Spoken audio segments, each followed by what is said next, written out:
దైవ మర్మములు ఫిబ్రవరి 17. అభిషేక తైలమునకును పరిమళ ద్రవ్యముల ధూపమునకును సుగంధ సంభారములు. నిర్గమ 25:6.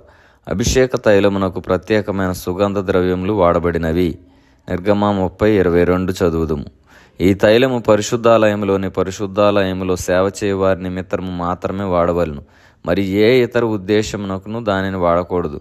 గోపరసము, లవంగపట్ట, నిమ్మగడ్డి, నూనె, ఒలివ నూనె మున్నగు పరిమళ ద్రవ్యములు ఈ తైలమును సిద్ధపరచుటకై వాడిరి.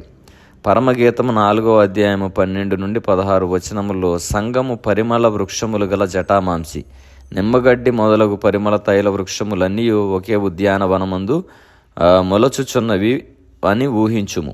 జాగ్రత్తగా పెంచిన తరువాత పువ్వులు పూయసాగును.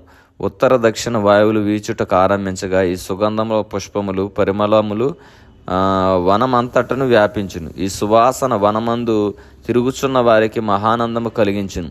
నా ప్రియుడు ఉద్యానవనమునకు వేంచేయునుగాక, తనకిష్టమైన ఫలములు నతడు భుజించునుగాక అని పెండ్లు కుమార్తె పాడినట్లు నీవు ప్రభువైన యేసుక్రీస్తుకు పాడగలవా? నా హృదయం అనేది పరిమళ తైల వృక్షముల ఉద్యానవనమునకు రమ్ము ప్రభువా అని నీవు పాడగలవా?